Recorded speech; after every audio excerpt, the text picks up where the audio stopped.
Yeah. Hey everybody, it's Monday. You know what that means.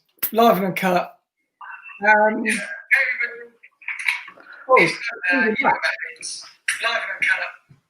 How are you doing? I'm setting this all up. I'm just sharing. Oh, okay. Oh, yeah, I've shared it. Sorry. My head's all over the place. You're going to find out why. Ian's going to investigate why. But tonight it's me and Ian. Just us two. Just up close and personal.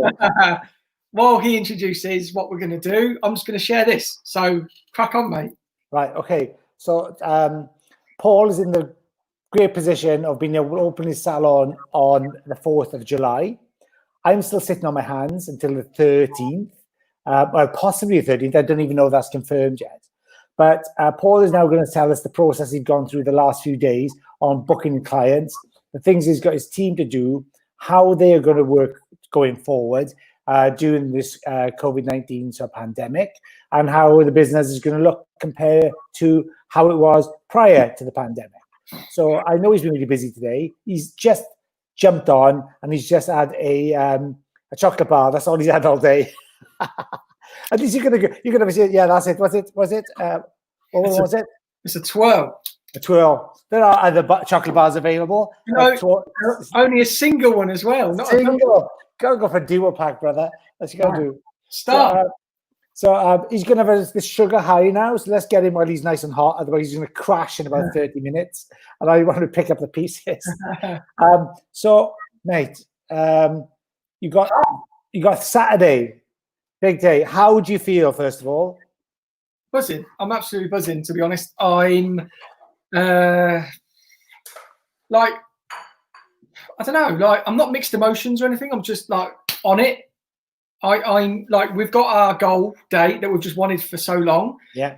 The only thing which is really, really tough, and you're going to experience this, and all the guys in Ireland, I suppose, have experienced it already, is the rebooking. I was just telling you before, it's relentless.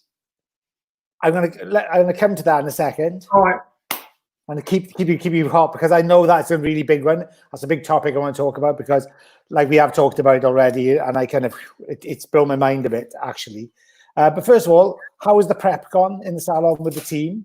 What kind of stuff have you done with the team to get them ready? And then how have they been assisting you up until now?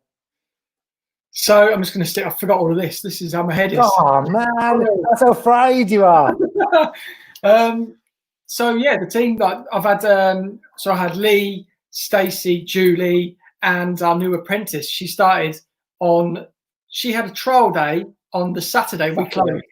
So that's just crazy. So she came back in today. She's super cool, really good. She was like just understanding what processes and everything that we were expecting of her. That it's going to be completely different, and we don't really know until game day as such. Like Saturday, when we start getting clients to the door, not through the door, to the door, and we welcome them in and we take them to their seat. We have no idea. Like, I have no idea. We've extended our appointments. But that was Lisa. She's just got her tea and she's going out. I wish I was having some tea. Me too. But yeah, so all the team are back in on Wednesday. So they're going to their salons where they work. I'm going to start continuing through the whole booking procedure, but also getting the salons like spanking clean. They're all going to have yours always are anyway. To be fair, yeah, the industry is, to be fair, and they're all going to have their own area. They're all going to work on it, and just get it looking really nice, really hygienic, as our industry is. I mean, I hate sort of seeming as if I'm stressing the fact that we are cleaning loads. It's like, we're a clean industry anyway. We don't need, like, my head's gone, mate. Barbicide stops the transmission of COVID, and that's like our go-to. So with what we do as an industry, as a standard practice, we're already there, way ahead of every other industry. So yeah, just prepping. We've got hand sanitizers up on the wall. We've got the screens. We've got like temperature guns. We've got steamers, stickers on the floor. What everybody's seen in shops so far. we're replicating in the salon. But one of the things with taping off areas, my dad bought a load of tape, the yellow and black tape. Yeah. And I've sort of said, like, hold off a little bit because it will just look filthy within, what, 3 days? Yeah. Hell yeah, it's going to be all over it. So and to be honest, the government have said, like, use your common sense, basically. Wear a face shield and use your common sense. Yeah. That's it. So there's a couple of things before we get any further. Yep. So number one is, if you have any questions or comments, Yep, get them in. below, get them into us, because obviously Paul's flat out at the moment. If there's anybody from Ireland watching and it's your first day today in Ireland, Ireland's gone back today, right? Please comment and let us know how it's been in Ireland. We want to get as much information as we can. I was hoping to get David on. At the moment, I know that he's had like the craziest day, and he's going to be working through Gone 7, so he was unable to make it. So that was it. So I just want everybody, if you want to comment or ask a question, then let's get it out there. Let's see what we can do. Next thing is about what you're saying is someone's asking, do you have to wear a face mask? So I know that there's no face mask in England at the moment, but you've got to wear visors, right? Tell us about that. Yeah, so visors, we have to wear them as stylists. That's how we can work within a meter to our, well, within our environment. We're saying you've got to wear face masks. Bring a face mask with you, or we can provide you with a face mask. Yeah, a small. And that's something you've introduced, isn't it? That's not something that is the government have asked you to do. You just prefer your clients to come in with the face mask. It's an optional thing, but that's what you want at your salon, right? Yeah. Everyone, like, stay safe. We want everybody to be super safe, super relaxed. Just enjoy the experience of getting your hair done again, and not worry. I mean, it's going to be different, but just not worry about. What's your choice of me asking your clients to wear a face mask? What was the decision behind that? To stop the transmission. Okay. This is how we are transmitting the virus, and the only way to stop it is to stop that. And the way the media have been playing up the fact, like, no small talk. That was very much a meme, I think, aimed at our industry. Like, oh, you can't talk about the weather, and you can't talk about if they're going on holiday. Yes. I think that's appalling that they've done that, actually. Read the meaning. Do you know what I've seen today? So I was telling the team. So the media have been hounding us as an industry.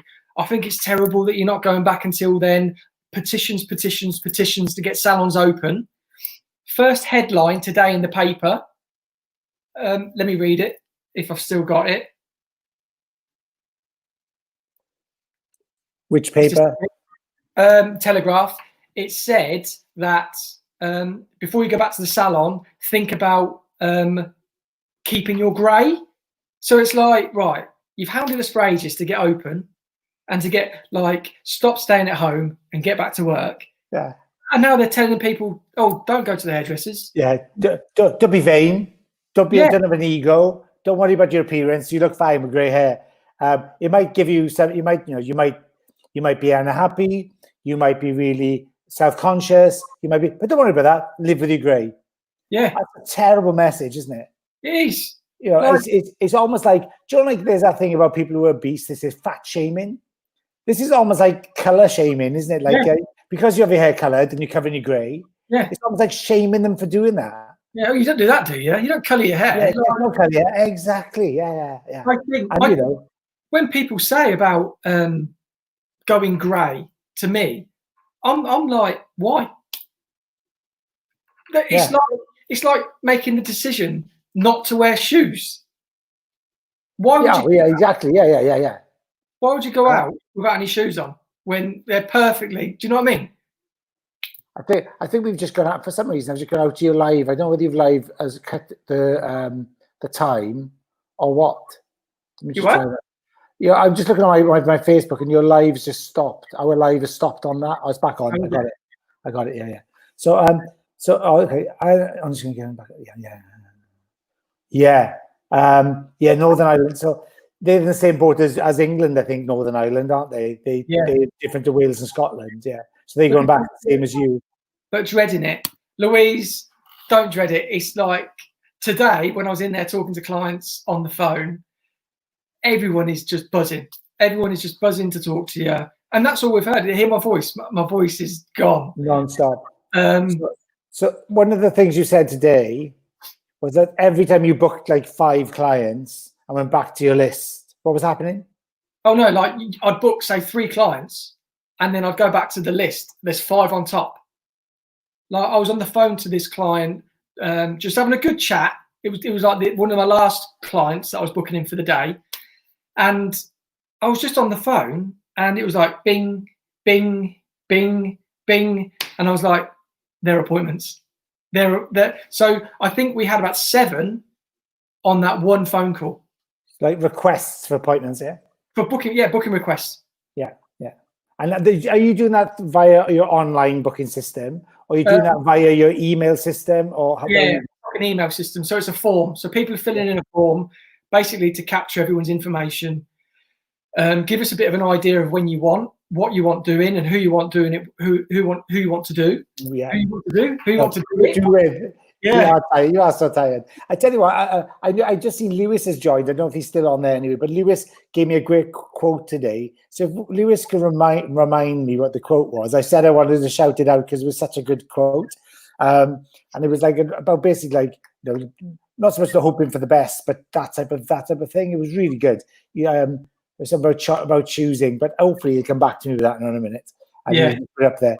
But so one of the things you're doing then, you're asking clients to wear a mask because I think that masks don't stop them from getting it, they stop it from transmitting, right? Yeah. If I get that right. Okay. Our shields stop us from transmitting.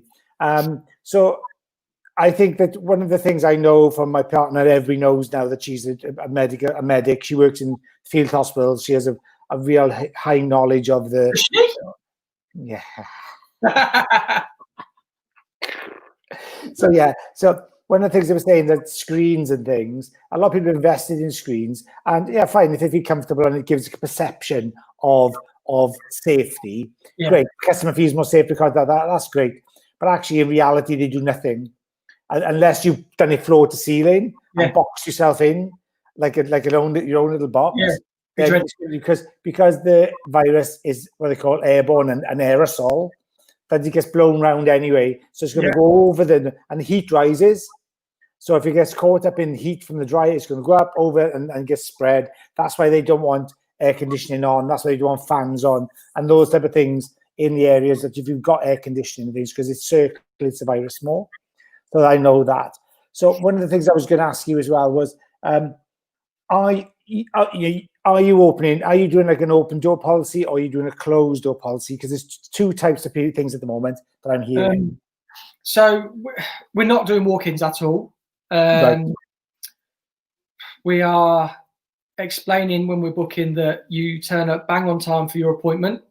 We have a little like lobby area just before you walk into the salon, which is quite nice. But if there's already somebody in there, you'd have to wait outside. But in that little lobby bit, there's sanitizer, and we're going to take temperatures in there. And then once we've done that, they can then come into the salon. The stylist will be ready because we're giving extra time on services to make sure that the services are perfect, but also safety is 100%.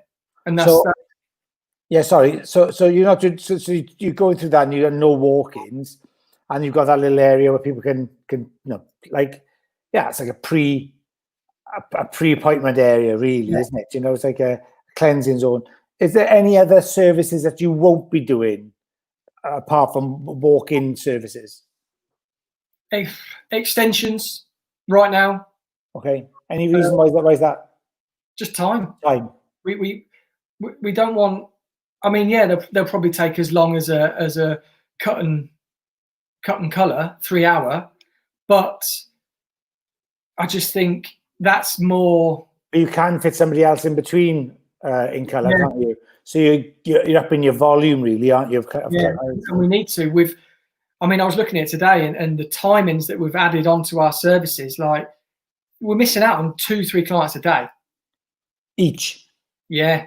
Yeah. So yeah, I think I've worked it out that we are 2.5 or 2 point something clients down per day per stylist. Well, if you got like, well, we've got like 8 stylists working. Well, that's 16 clients a day. Yeah. You know, and you take that over a 6-day week, you're talking about 80 clients a week. Yeah. That's a lot of clients, you know, that's the ballpark you're looking at. And, you know, and if your average bill is £50, you know, you're talking then about, you know, 400, 500 quid worth of work that you're missing out on because you're not, you know, and it has a real impact. So, so you're going to do that with your doors and stuff like that. Then, so you take me through your appointment times, because what they were, what they are, and how you see that working out. So cuts and colours now are an hour and 15. We basically did everything in an hour. So prior to lockdown, there was an hourly appointment, yeah? Yeah. And now you've gone 15 minutes, an hour 15, yeah? Yeah. So basically, if you have a cut and colour, there's an extra half an hour in there that we are using to make it the safest possible place you can be. Yeah. Yeah. And are you insisting on the clients having any particular service prior? Are you doing like patch testing? Are you got anything set up for that? Are you doing repatch testing? If they've had a home color, are you going to be doing no? Are you going to be doing like any correction work or anything? What are you doing? Yeah, patch testing and corrective work, depending. We're on my form that I made for everyone to fill in. They can send a picture, and we've encouraged them to send pictures. And to be honest, we've had nothing come in, which is a disaster. One of the colours today that when the guys were sort of saying, a client wanted someone who specialises in lifting to create a nice natural copper, which I immediately thought, right, they're probably a level 5, level 6. And they want to be some nice natural copper, and having the underlying pigment of an orange, it would be good. But the process in which it was to be done during this time could have been really time consuming, depending on what we're going to do. It turns out she attached a picture. Her copper from her mids to ends have faded, and her roots is a level 6 that need lifting to an 8. Oh, okay. So nothing major, but the pictures help a lot. And consulting on the phone as well. We do like a little consultation just to see what you want. Have you done anything during lockdown? I think we've had 2 people colour it, and we've had a few have a go at their fringe, and a couple said they had a go at the back. So we're looking forward to that. But I mean, what can you expect? 4 months without a haircut or colour. Yeah. Like one of the ladies said to me, "I know there's no judgment, but I have coloured it." I'm like, no judgment. Like, no worries. You will need a patch test, but like that doesn't bother me. Yeah, I think what we are doing in the salon, we've set up an area for patch testing. Yeah. So we're going to be giving clients appointments. No, that's by appointment only as well.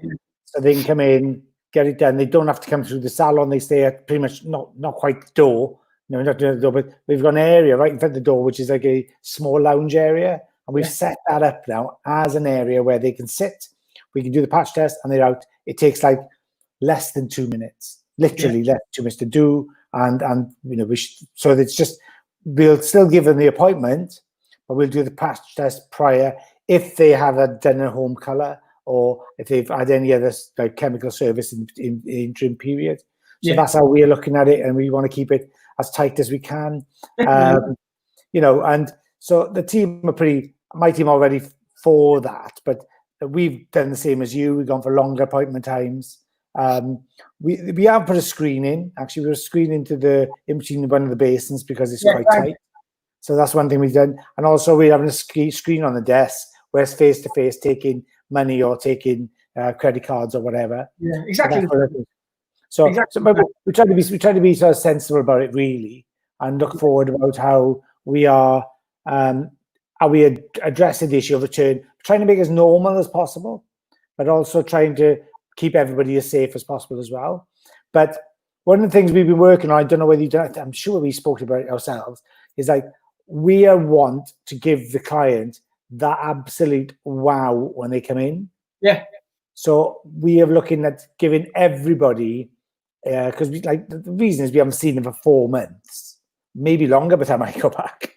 But we're pretty much insisting they should have the restorative treatment, the hair repair system. So we've given everybody a hair repair system.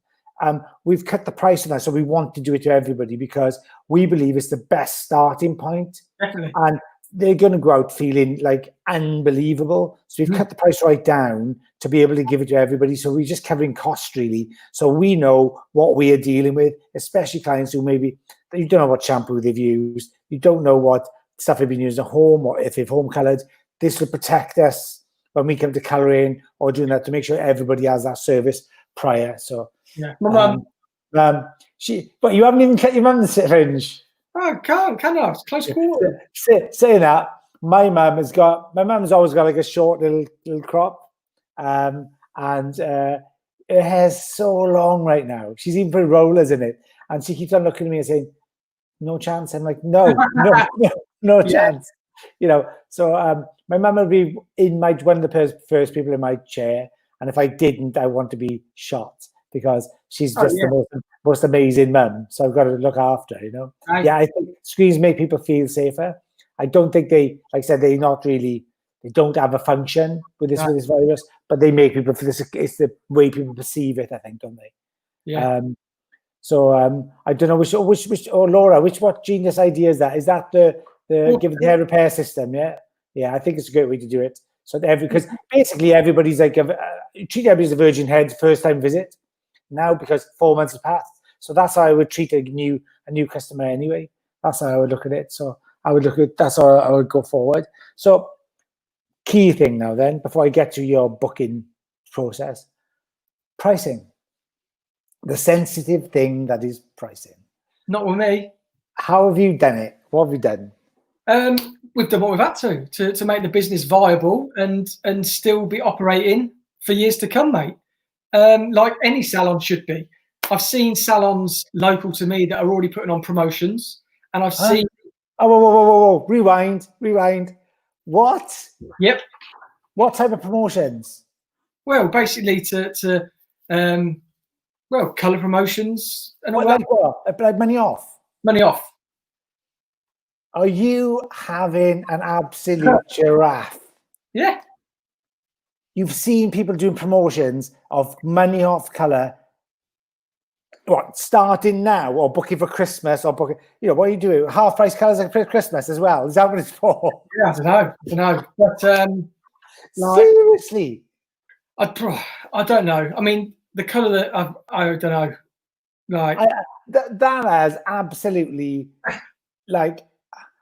I don't know whether that's made me incredulous and I can't believe it, or I'm really angry at the moment. That's confused me so much. Yeah. I'm like, that is insane. I know. Give me the number. I want to call them up and ask them what they're playing at. 01536. Okay, I haven't, to be fair, I mean, we haven't been not in that position yet. We're not.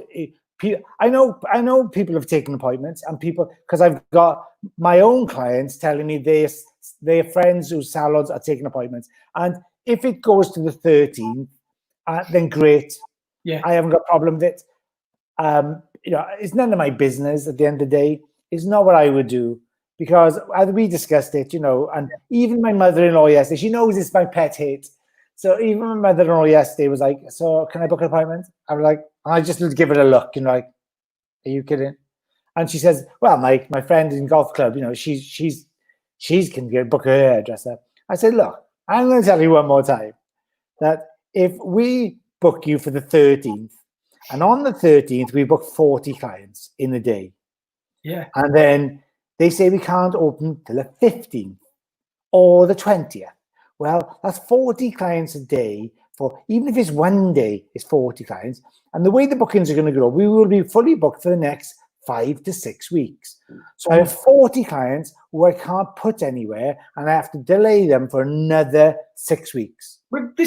How do you think they're going to feel about that?" We've spoken at length about this. Yeah, and I'm just like, it's a gamble, isn't it? It's do you put on black or red? You know, are you black or red? Because that's what it is. I agree. I don't want to take that gamble. I don't know. Like I've got great clients. I want to look after them. And last thing I want to do is like really, I don't know, piss them off. Yeah. You know, by delaying the appointment. They think they've got one, and me saying, "Oh, by the way, and now we can't deal with you. Now I have to put you somewhere else." January. Yeah, that's it, right? Yeah. You know, you will lose clients that way, I believe. But yeah. I know salons who are doing it, and no salons have already taken appointments, and I frankly don't understand it. And it's up to them. And they think they're getting ahead of the game, but the game starts on the same day for everybody anyway. Yeah. So, you know, we will have notice. We'll have 4 or 5 days notice to do it. So what, you know, you can book. How many clients did you book in today as a team? About 150. 150. So in 4 days, that means I could book in 600 clients approximately, right? Yeah. I think I'm going to get through most of my backlog. I think at the moment we got like 350, maybe a little bit more by now. But a couple of days ago, we had 350 odd emails and contacts that we were putting into different, looking at what services we put them in service piles. So, you know, we can get through those in 5 weeks, 4 or 5 weeks, and people will, you know, as long as we explain what we do in the process, they'll be fine. And we're not working longer. We've all not working 2 hours a day longer on our working days, every day of the week. Not just like, you know, we all want to fit people in, and we want to do the best we possibly can. And we won't be doing any blow dries, just a blow dry, because if somebody would, and they would pay the same price to come finish for that appointment time, I would do it if that's what they really were desperate or something. But I'm not at the moment. We can't afford to be doing that, because we need to make sure that because we've taken, as you said, 80 clients less a week, roundabout. Yeah, and that's going to be, you know, it's about $4,000 actually, 80 clients on 50 quid a head. So, you know, you take how much less you're taking a week, it's going to really hurt the business. So you can't afford to do the other things, which are like throwaway almost. It's just a business decision. And I think for the first 4 to 6 weeks, people understand that. You know, you were talking about like pricing. Yeah, we haven't gone. Like, I know people who have put. Well, we both know people who have put prices up by 50%. I know people who. There was an article in the paper yesterday, and there's a salon in London that's put their prices up by £38. Like, we've put ours up. Some are like £3, some are £4, some are £5. But depending on what the service is, it makes it viable for the business to operate. And not really going to feel it, because in January, or no, not January, in March, would have normally had an increase. Same with us, because of everything anyway. Yeah. But it just happens that this has happened. All of our bills have gone up during this time. Who knows what's going to happen after it? Yeah. So it has to. But there's today, not one person said anything about it. Not one. Like, people know everything's going to cost more. Like, I noticed the other day, was it yesterday? I ordered a pizza. Yeah, Uber Eats. Uber Eats used to be £1.50, I think, delivery, or £2, and then like even that's gone up because of the demand is high. Yeah. Okay. And because of safety, there's safety precautions that they have to do now to make sure that they're delivering better. They can't just come to your door, give you it, and run away. Yeah. Like, there's so much more to it, and time is money. Yeah. So and that's exactly where we looked at it. It's like we're adding an extra. Actually, my team are going from 45-minute appointments to 1 hour 15 appointments, like you, really. Yeah. So they're adding 30 minutes almost onto the appointment time. So it's quite it's quite a decent, substantial time. But I'm breaking it down into the quarter-hour appointments, and that's the value of the appointment. Yeah. Because the other thing that people have to realize is that I don't want my team dealing with multiple clients at the time. Yeah. Because they have to deal with it from start to finish. So that wherever they are, myself, I'll deal with my customers. I'll be shampooing my own clients. Right. I'll be like cutting them, I'll be blow drying them, I'll be doing everything because I want them to have limited contact with whoever they're dealing with. Yeah. You know what I mean? Because I don't want to pass them around to multiple people because because I've had to build in time. But it gives me the opportunity to do like the most incredible services with my clients. I was saying today, I was saying I'm looking forward to having this extra time with people. Yeah. Like service anyway is good, but just having this time, just this luxury of that half an hour, that 15 minutes where if, I don't know, I'm just really looking forward to having this real time, because sometimes you're in a conversation, you're talking and you're doing your thing and you think, 15 minutes extra would have, do you know what I mean? Yeah. Not finished off the service, but finished off the feel of it all.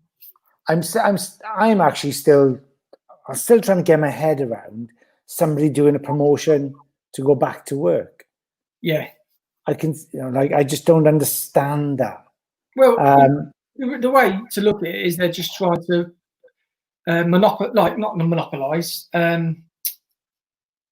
What's the word? I think my head's gone. They're trying to capitalize on this thing where people are going to be thinking, oh, do you know what I mean? No, I don't get it. I can't see any reason, any excuse, any explanation for running a promotion going back from a 4-month layoff from a pandemic. Yeah.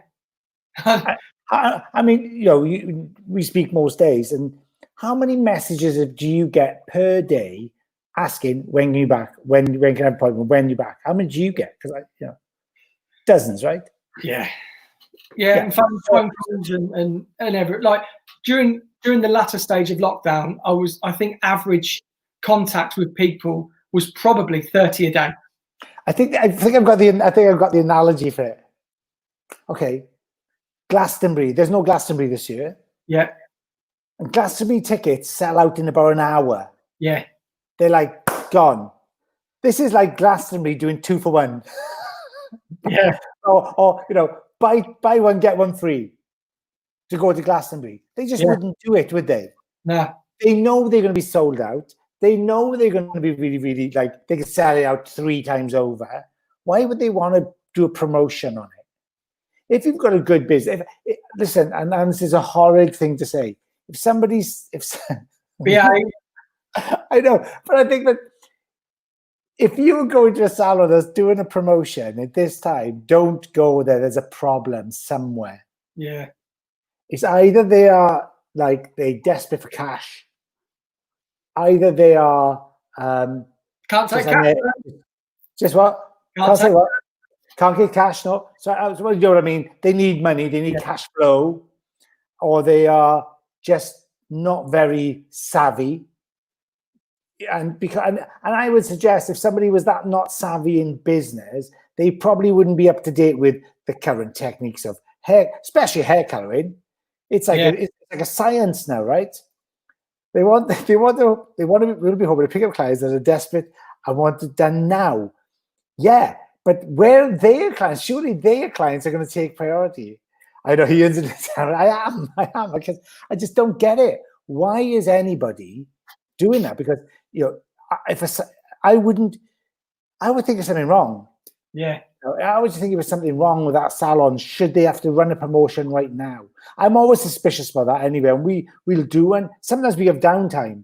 At quiet times of the year, we'll have a downtime. And I will do like a flash promotion but it's for specific team members. Yeah. Or it's for a specific time. And it lasts for like a day or two. That's it, done. Yeah. And clients say, oh, I missed that. Yeah, fine. It was only for that. No. And can I carry it over? No, I don't need it now. I need it then. Yeah. I do it to keep the wheels well oiled and turning, and to give people opportunities to grow. That's how we do it. Yeah. But I don't do it to drag clients in or to do anything that in that respect, because we don't need it really.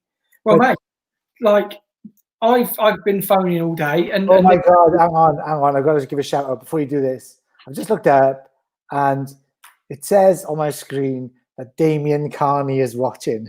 Is he? Hey, Damien, hi Damien. Damien, this man is one of the. I just want to say, this man is one of the finest, most generous human beings, let alone hairdressers, I've ever met in my entire life.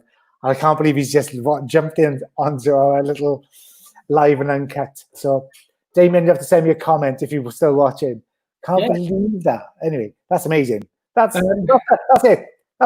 I can stop doing this now. I've now reached the pinnacle. All right. Dying to do that for ages. So I think that I would be very suspicious of anybody who's doing that right now.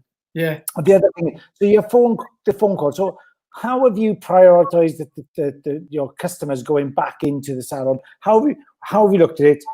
Where did you set priorities? How did you make those choices, and then how have you worked it? Well, what I was just going to say previous to that, well, that comment you were saying, is the amount of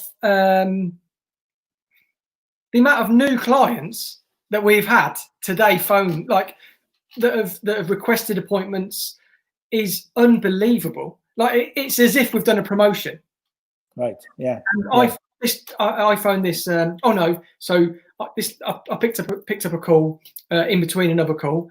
And I was talking to this lady, and she says, "Hi, I'm coming from another salon. I want to book with a salon with a director level, a good level." So I was like, "Oh, okay, cool. We've got Gemma and we've got Alicia at that level." And she was like, "Oh, okay, great." I said, "So what day works best for you? What time?" And I got her booked in with Gemma. And then she said, "Does Paul not work there?" And I was like, "This is Paul." And she went, "Oh, is it?" And then we just got talking, and then I just found out that she was a new client, and she goes, "Oh, what? So you actually you phone people as well?" And I was like, "I'm on the front line. Like, this is what we got to do. We've got to do it to make the business." You're a superstar, dude. You're a superstar. That's what it is. Zara says hi from head office. Oh, hey, Zara. So she's joined us as well. So this is what night this is. We're having all the movers and shakers join us tonight. Yeah. So it's like we've done a promotion. It's unbelievable the amount of new clients that we're getting, and with the prioritizing, like you were leading on to. So prioritizing, we have done a booking request service online for 4 weeks now, I think it is, and we have clients who were during lockdown who appointment we couldn't fulfill. So we're going through all of those. We've got somebody on that schedule to make sure they're all booked through. We have booking requests where we're trying. Will the people that get cancelled in April? I'll pop that up and I'll answer in a second. Lorraine, hey Lorraine, she's one of our clients, and we're working. Oh yeah. We're working. Actually, you're answering that right now. Yeah. Will the people that got cancelled in April come first for appointments? So yeah, I mean, we're working through it, and I've seen you're one of the early ones tomorrow to get called. But oh my God, you're like a photographic memory. Well, mate, I've been analysing these lists for long enough, and so yeah, our lockdown people are being called by one person, and then we've got the list, which is just massive. I can't stress enough. I'm really overwhelmed by the amount of new clients as well. We're going to get everybody booked in, and like I said at the beginning of this, our regulars understand how precious time is and how their hair still looks really good. So they're like, "Paul, put me end of July, get people in at the beginning of July who really need it." And I just think that's incredible that people are thinking about other people's hair. Yeah, but the only thing is, it's like everything else. There's a yin and yang. Yeah. There's a flip. There's a two-sided coin, because I don't know about you, but I've been under a lot of pressure from clients who want appointments like the moment we open. Yeah. And they get in I understand they're getting frustrated. Yeah. At least you've got a date to work with and you're going to get them done. But I think that sometimes, I think clients don't realize the amount of clients you have to do. Yeah. You know, how many clients you got on your roster. And I understand that. I said at the very beginning, do you remember when people were saying, salons started putting onto their Instagrams and all that, we are now we created a VIP list. And I was like dead against that. Yeah. Because like I know clients know each other. They talk. Yeah. And if one client says, "Oh well, I've got on the VIP list," the other client says, "Why the hell I haven't been on the VIP list?" And then you're going to just like end up pissing people off. Yeah. And I think that's the worst way you can possibly do it. So I think that I didn't do that deliberately because I wanted all of my clients are valuable. All of my clients, right? And you know, each one contributes massively to the success of the business and my own personal success and the team's success. So you have to treat them accordingly, and you treat them, you know, as well as. But some people think that they're your only client. Yeah, yeah. And that is a tricky one. Without being rude and without being disrespectful, you've got to manage that, and that is and I think it's unfair on clients to put that type of pressure on their hairdressers. Yeah, well, I mean, we were just talking about it. We weren't really going to talk about it, but let's just be transparent. Yeah. And yeah, this is one of the hardest things pre-lockdown, during lockdown, post-lockdown. Like, yeah, like I start booking my Christmas appointments from May. Yeah. To make sure that everyone's got up to Christmas. And then when it gets to probably October, I then look from January to summer. And that is a massive amount of clients. And it's really hard. Like you'll get, oh, so you can't fit me in that day, or oh, so who took my 9 o'clock slot on Saturday? It's like, well, like there's a lot of people. Yeah. There's a lot of people. And during this time has made it very, very, what's the word I'm looking for? I'm really struggling with words tonight. I'm frazzled. Apparent that we want to get everybody in. Our job is to make people feel incredible, and we're not in the industry of saying no. No, that is the hardest thing, right? Yeah. For any hairdresser, not just me and you. This is across the board in the industry. Any hairdressers can't say no. No. So if you're fully booked and someone says, I need the 20th of August, it's like, well, all right, I'll take my lunch out and I'll put you in. And I do that all the time. Like, I've been booking today with the team and they've said, you haven't got lunch that day. It's like, oh, don't worry. We haven't got lunch that day. Oh, don't worry. Like, I have no lunch now and I am booked up. Look, hang on. You've been surviving on a twirl. Come on. Well, today. Lockdown, I've been eating like a king, mate. I think that... But yeah, I think the hairdressers in the industry, it's another topic really. In the industry, we find it very difficult to say no. Yeah. Lots of that comes from it's the value, it's our own personal worth. Yeah. And it's very empowering to say no. As long as you handle it correctly, as long as you handle it in a really sort of humane and thoughtful way, clients get it. But if you're just like, no, we're not going to do it, of course they're going to get pissed off. Yeah. So to handle it in a really good way, and trying to get them to see it from your perspective sometimes is a very successful way of dealing with that. And it comes with experience. Definitely. Yeah, it is. And confidence, you know, like it's a confidence thing. I think that the kind of longer I spend in it, my back to the Mars and a tango. She's not lying. It still is. It still is on most days. I always, do you remember when we started doing these? I said, I know I can eat my lunch in 6 minutes because that's how long it takes the average to shampoo a client for me. So I can, and I do. I never book myself a lunch hour. Never have. I've just always worked straight through. My team will say, yeah, but you take hourly appointments. You take 15 minutes longer than this. So I've always got that time, but I use every minute of every hour. Yeah. So, so Giovanna, she's so cheeky. Talking to Chris at Mars Tango. It was, and you know what, that probably was at one time, you know, but obviously things have changed, you know, look, they're not toys. You know? So I'm not going to stand up and show my belly though. Anyway, right? But I was thinking that it's a value we have in ourselves and being able to say those things. And I hope that as an industry we'll shift into becoming like much more professional, much more valued by ourselves, even more than the customer.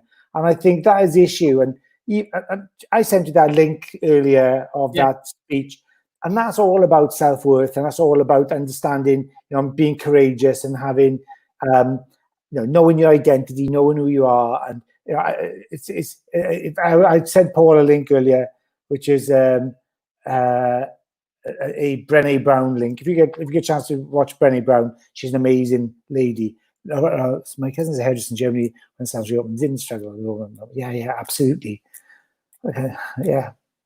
Yeah, exactly. And then, I mean, Zara works at a Joico head office for us. She does an incredible job. She's always like one of the most friendly people when we go there, right? Yeah. But unfortunately, she's always locked in her office. She doesn't come out enough, I don't think. But yeah, that's right, Zara, that people are, they understand how much time is taking and inundated. You've got to build those times in. Otherwise, you're just going to be chasing your tail. I think that's what it is, I think, I'm from Germany today, actually. Yeah. Someone DM'd me. So it says, "Hello, Paul. I just read the guidelines for hairdressers in England. I can only urge you to wear masks and tell your customers to do so as well. It is ridiculous only to advise to wear a visor." Obviously, because Germany are having a bit of a spike, and they've opened most things. And I mean, we were talking about it last week. I think Texas, LA, New York, everywhere's spiking. And I saw today that that America didn't flatten the curve; they just caused a half pipe. So I said, all the skaters and snowboarders are loving it. That they've now got a half pipe in the States because it's gone down, it's going back up. And I think, what I don't understand is if this is me or you, right? Or anybody, Giovanna or any of our other friends, David, whatever. We sat here today, and Germany says, "Oof, bit of a spike. We didn't have masks, we didn't have this, and we didn't have that." And funny enough, 2-3 weeks later, we got this big spike. Yeah. Wouldn't you think you'd then come back to us and say, "Guys, I think we should wear a mask because Germany have done this and they've got it wrong. Yeah. So let's learn from Germany and let's do this." In Sweden, they've done this and it's worked in Sweden. So maybe we should do that because it's working. Yeah. But all of a sudden, it's like, you've got England, you got Ireland going back today, you got England going back on Saturday, you got the Scots and the Welsh, no idea when we go back. On the 13th, again, penciled in for us. I'm not sure if Scotland's the same. But nobody's talking to one another and nobody's sharing information. So you'll go back with advisors and you are asking your clients to wear masks themselves, which I'll probably do with my clients as well, to be honest, just for safety's sake. Just cut down the spread, because I don't want people getting, this contact tracing and stuff leading back to the salon and then having to close the salon a second time, because that would be catastrophic. Because once you're out of there, and there are no loans for that, there are no grants, there are no, you're on your own. You know what I mean? So we've had fantastic support, but I just think the information is very, very incoherent. It isn't joined up along the way from different countries, and nobody knew was talking. Boris said that last week when he said about what England are going to do, and Wales and Scotland and Northern Ireland are going to make their own decision, but through their sort of party. And it's like, the thing I don't get is... We're on an island. We're on an island. When we were 4 weeks behind Italy, and I know. We're just saying, like, don't worry, we're 4 weeks behind. And then we started getting really bad. And it's like, don't worry, we're 2 weeks behind Ireland. Let's move the goalposts over here. Yeah. Yeah, it's ridiculous. It's like, I've seen the good and bad of people in this lockdown. I've seen the good and bad of politicians. I've seen the good and bad of the general public. I've seen the good and bad from everybody, really. People, even people you think are friends, you see the good and bad of them sometimes. So it doesn't surprise me. It seems to polarize everything, and there's no in between. And of course, you've had the Black Lives Matter. We've had a lot of the racial sort of stuff, which we talked about briefly. Yeah. We've had all these things. It's just been a crazy time. Yeah. In every sense, really.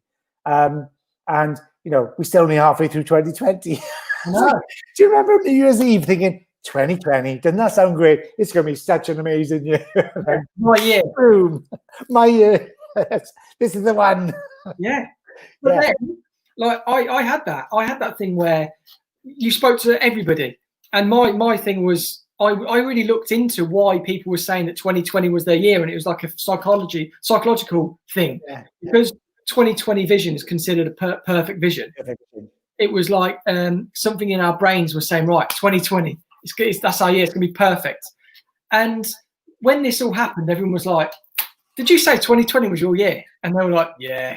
But to be honest, I think this has been, obviously there's been lots happened, terrible. But with how people have developed themselves, upskilled, invested time with their family, or like, there's been a lot of growth in it. And I think we shared the picture the other day. I think where the waters became clear, the beaches become clean, the streets become clean. Didn't last long, though. Didn't last long. No. Have you seen the beaches now? Have you seen the street? I mean, I don't know, mate. I don't know. I don't want to go off on one here, but like, what is wrong with people? Yeah, what's wrong with people? I mean, it's disgusting. Yeah. And there's absolutely no excuse for it. There is no, I don't care what you are, who you are. I think responsibility, people don't take responsibility for anything any longer. There's always somebody else to blame. Yeah. There's always an excuse. It's just very odd.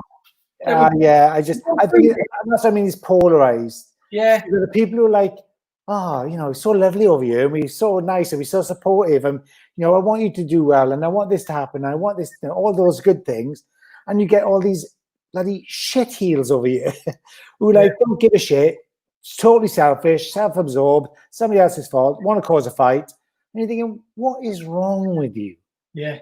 I just don't get how that, and I said, I was talking to a couple of friends maybe not quite a year ago, but I was saying that the way that our industry is going anyway, all of the research I've read and all of the different trend predictions is that you are going to see this happen with salons, where you will get a breakaway where you have big multiple groups who charge high money. Yeah. And then you'll have the boutique salons, which are very expensive. Yeah. And then you're going to have the cheaper market, which caters for the lower end of the market. And there'll be nothing in between. Yeah. That in between is this is happening. And you've got to make the choice where you're going to be. Am I going to go for the luxury, like high-end, big money, all singing, all dancing, wow salon? Or I'm going to do it like high volume, short time, get them in, get them out, do the job, and just do high volume. If you're caught in the middle, you're going to die a slow death. Well, yeah, and either one thing or another. You have to decide. That's highlighted by the cost of color. Like we use a very premium, expensive color range. Yeah, you've got nothing really in the middle, and then you've got these $1.99 tubes that people use. This it's like really cost effective. Yeah, but have you seen the end result? End result. Yeah, it's great. It's great on the day. Lasts you 2 weeks. Yeah, and it's you can't compare the two. And like going back to like the brand with Joico, we both work with. I just don't believe it. But you remember we had that meeting, that Zoom meeting with all the team, the sales team. And what are you going to say about pricing? And I was like, don't take pricing. They either want to be premium salons, they either want to be up the best and be competing with the best in the industry, or they don't. Yeah. You don't have to justify anything. No, you don't. I'd have to justify my prices. You'd have to justify yours. We always called out on it, but I just don't any longer. There's no need. That's what it is. Try and get an appointment for 4 or 5 weeks. Yeah. Sorry, that we'd be that busy, but you've got to take that value. I don't. I go to my dentist. The dentist charges a huge amount of money, and I don't. And I don't say, look, think, and I can't get an appointment when I want it. They are fully booked. Yeah. I don't go in there like, oh, your prices are. I just take it as that's what they charge. And they're doing 15-minute appointments. Yeah. They charge in an hour, but they charge in 15 minutes, but I charge in an hour. So they 4 times my size, Luxury is best. Yeah, Lorraine, you're absolutely right. And I think, you have to differentiate between the two services. And it's not just the brand is so well thought out. And the bromance. So yeah, Laura. It's not the brand. The brand is such a fantastic brand, in technology, in all the way it works, and it just does everything, and it's still so low key in a way. I think in this country, especially, we have amazing people work for us. We got amazing artists. We got amazing people who are part of the brand. But I think when you look at it is the highest end. I think it is the peak of the triangle. I don't see any other. There's brands that are close. You can take like Red Kings. You can take your big hitters like that. Like maybe Alpha Path, maybe.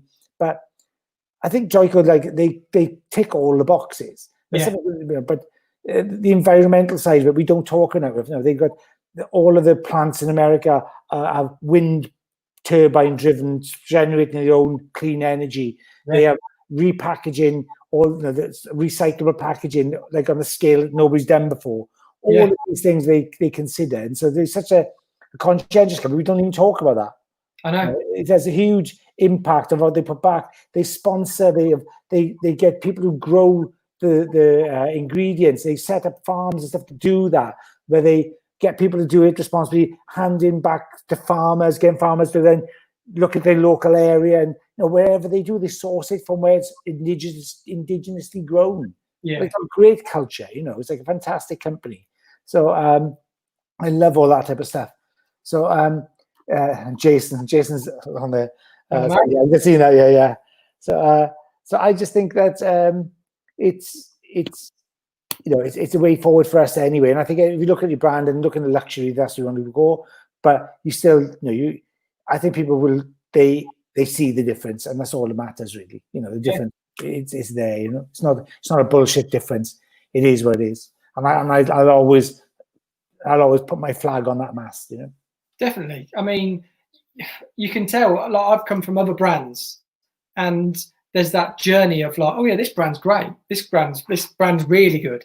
And then you find Joico, and it's like, oh my god, what have I been doing? Yeah. I said to Giovanna. Giovanna was asking me about the day, about what do you think the Olaplex is, and this plex, that plex. I said, oh, they're all really, really good. Yeah. Nothing competes with the hair repair system. Just doesn't. It's just one of the most incredible. I remember going there in 2010, end of like September, October 2010, to listen to the presentation, and I was that guy sat in the front row going, "Yeah, okay, go on. You did it all before."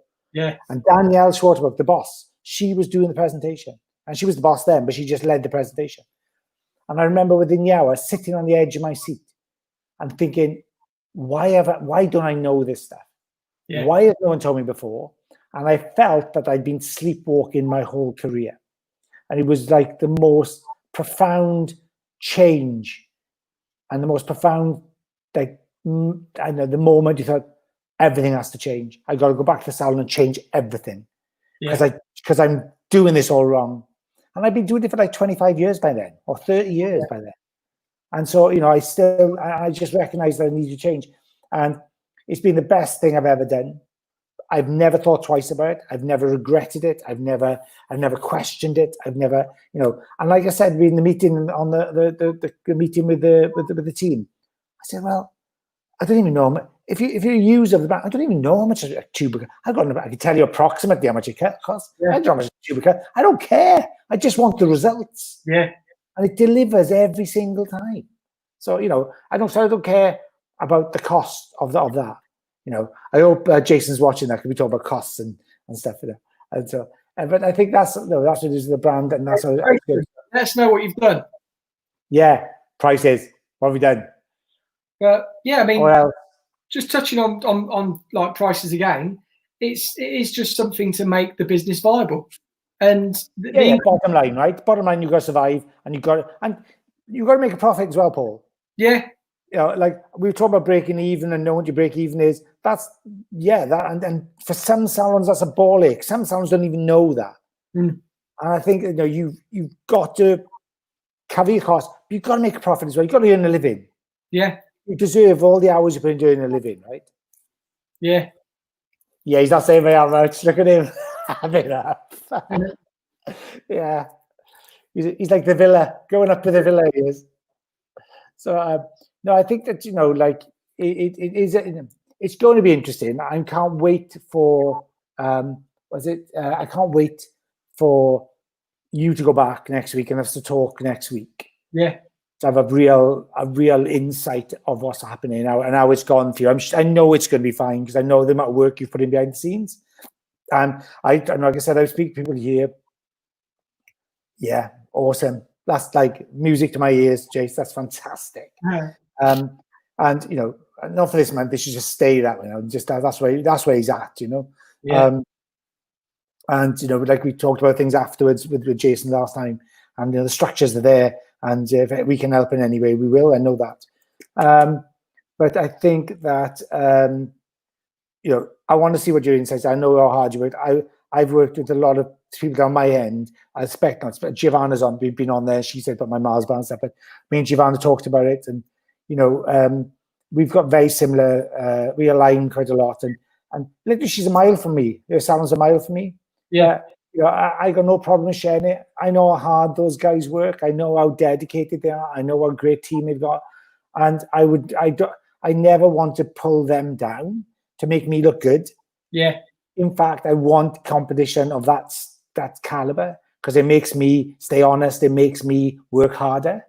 Yeah. So, when are we opening? Me and you or Wales? I think Wales hopefully is the 13th, but we don't know. We're still waiting for confirmation. Yeah. And Paul starts on Saturday. Come on. But one more thing I want to touch on as well. Go for it. But I want it. This could be another video, or it could be a course, or whatever. But one of the things I've found over the years is, like, I'm not in a city. I'm in two little market towns. Yeah. And I think we were talking about this a little while ago about levels. And whenever I advertised for stylists recently, and it's always so hard to get people locally. I've got a great team now, but what we get a lot of is people applying for it. I had someone like Ireland and London and all these cities around that are contemplating moving to around us, but we never get an abundance of where I live. And I just always wonder, like, one of the things that we're always addressed is when we do stage work or we do education, or the platform is there, but people say, "Oh, I'd love to do it, but not right now," and that's what I always struggle with. I think in what way? In recruitment, like, I would love to be in a city where there's a lot of stylists as such, rather than, or just like that bigger picture. Like you're in Cardiff, so I'm just on the outskirts. I'm about a mile. I can walk it in 20 minutes into the city centre. I'm bang in the centre in 20 minutes walking. 5 minutes in the car. A big place. Yeah. Well, yeah. Not as big. How many people in Northampton? Oh, I don't know. No idea. There's 300,000 in Cardiff, so it's a small city. Yeah, it's just something like we get, when we find good stylists, it's like finding a needle in a haystack. Same with us. Yeah? I tell you, yeah. Identical. Speak to Giovanna, she'll tell you the same. Speak to Ken Picton, he'll tell you the same. Oh, okay. Finding is really hard. But they even come in, people are moving less, I think. You got a lot of people renting a chair. Well, yeah. You got a lot of people going mobile. Yeah. You know, you got a lot of people doing that, and I just don't, I just don't get it. I don't get the rent the chair thing. I don't get, my views on that. I'm not going to labor them. Yeah. But I do think that it horses for courses. I just believe in. Do you know the New Zealand rugby team? They are so successful because the guy in the shirt always says, "I want to leave the shirt better than I found it." And I understand the people that I'm following wearing that shirt. Yeah. What they have done and what they've achieved and what they've done. And I have to honor the shirt and honor the number. I have to leave my mark as they left theirs. And I feel the same by the industry. Like I know the people whose footsteps I've followed in, who made the journey easy for me. Yeah. And I want to make the journey easy for other people. Yeah, same. It's not an easy journey. No, it's hard. And I think that's what's missing. Yeah. Is that desire to leave your mark on the industry, beyond what you picked it up. Whoever gave you that leg up, then take it on beyond that. Yeah. Because somebody helped me. I know it was. If I'm really honest, it's in my area is Ken Picton. Ken and I met when we worked together years and years ago. He went his way, I went my way. And then we came back together and we had a salon together for a short time. And in that short time, I learned so much about myself, about industry, about doing the things I want to do. And it was a significant moment. And I I think that leg up, and I always wanted to repay that leg up, that open eyes, because I felt I'd spent 15 years treading water. And I never want people to feel the same. When I had Casey Coleman working for me, I said, okay, let me show you the shortcuts how to get there, because you don't want to bang your head against the wall the way I did. Yeah. And I never opened doors for him, but I showed him which doors to knock on. Yeah. And then I got him to value himself. I got him to do the stuff he was doing. He had to go and do it. He had to go and do it himself. I couldn't make him do it, but he was hungry. He had a great attitude. I remember interviewing him. His first job interview with me, he came in and he did a bob. I asked him, he tells the story better than me, but he said he did a bob as his trade test. It was like this. And I was like, oh, okay, we go for like a Frankie Sanford, are we? It was so out there. And he laughs about it now, and he thought he'd done a fantastic haircut. And I took him aside and just, look, dude, come and work for me. I said, because I can teach you that stuff. Yeah.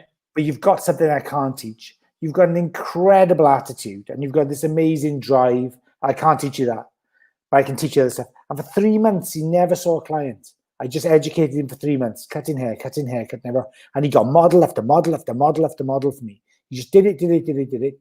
But I knew he had it in him anyway. Now he's got his own salon. He's done various things. He's working with a brand. He's a platform artist, Yeah. And I'm proud of what he's done. And I would never want to pull him back to make me look better. There's no need. Yeah. I can look back and say, yeah, I know where you started. I was at the beginning, and I believed I've given you a leg up. Yeah, definitely. To a level that would have taken him longer to get to. So I'm proud of that, and I would never pull him back. And that's why I support Giovanna. I support Ken when Ken's at the fellowship and they have the Welsh events. I'm always there. I always support. I always go and do my bit. So that's how I look at it. You always got to leg people up, I think. And I think you were the same. Well, that you've just explained it better than I did, because that's the sort of thing I meant. Like, I would love to have more of like my team available around. Do you know what I mean? Yeah. Like hungry and wanting to do bits and wanting to go that extra mile, and that's what I was meaning. Why I struggle, but I suppose everybody struggles to find that. Did you? I tell you what I've learned in lockdown with my own team. I'll say it, my hand on my heart, right? This team I've got right now is one of the best teams I've ever had. 25 years of my own salon. They're lovely people, incredible people, talent like you wouldn't believe. Like some of them are just so talented. Yeah. Hi, Jill. So some of them are so talented. What they lack is belief. Yeah. And I've realized my job now and for the next foreseeable future is to instill the belief in the artistry they possess, in the skills and the knowledge that they have beyond what they think, to allow them to grow, to allow them to take things on, to allow them to become better versions of themselves. Like, I know they have dreams, I know they have, but they're too scared to tell me what they are. And I've got to find a way to instill that confidence in them. Yeah. Do you know what I said about being in the arena? Yeah. So my question to them, and I share it with them, is: do you want to be in the arena, or do you want to be in the cheap seats, criticizing and blaming? Yeah. Anybody can do it from there. Come into the arena, do it in the arena, and then get your face dirty, get your fair shares of knockbacks, your knockdowns, your bloody nose, and get back up and do it again. I'd rather see them fail greatly than sit in the cheap seats and criticize or just complain or moan about things. Yeah. That's what being in the arena is all about. Love it. Are you fired up, ready? Yeah. Right. We've gone way over. We have. I was literally going to be on here for like half an hour because I'm like frazzled. Right. Yeah. Hour and 10, hour and 11, hour and 12 then. It's like a typical phone call for me and you. Yeah. Right. So Paul, we're going to do this. We're going to go on Monday next, right? Or is there Friday? Are we doing Friday this week? Or what's the deal? I don't even know. We have. I can do Friday in the salon so people can see what we've got ready. Okay, cool. I'll tell you what, I'll do a little sneak peek of my refit on a Friday. I'll try and do it from my salon, and you do it from your salon, and we can not compare notes, but we can maybe do something from a different environment. Otherwise, I switch. Have you noticed I switched tonight? Yeah, what, from the radiator? There's another radiator in the back. There's one by the side of me there. I got my favorite picture in the background. That one. Yeah. See my wallpaper? Look at that. Yeah. Okay. Got it going. I'm in the jungle. I'm in the jungle room. I'm a plant. I know. You're gonna. Right. Listen, I know you're hungry. Start. Mine's on the hob. I can see it. Right behind my computer is the hob. I've cooked a chickpea chicken korma. No, chickpea chicken korma. Hobby. It's a vegetarian chickpea korma. Yeah.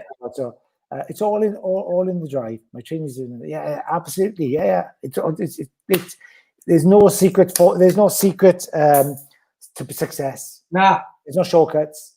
You know, you just got to be with the right people, doing the right things at the right time. Simple. And work your ass off. Yeah. There's no two ways about it. Paul, come get something to eat. Fantastic, mate. High five to you, Bosh. And I'll see you. Maybe Friday. Yeah, enjoy, mate. Good to speak to you. And you. Thank you, everybody. Make sure you subscribe, follow us. Yeah. Oh, yeah. The Mindful Hairdresser. That's me. I've got more videos being uploaded this week. Cool. Yeah. I'm on it. I'm doing all my stuff. I've got you. If I don't do it, you're going to be on my case. Good. See you, Paul. See you later.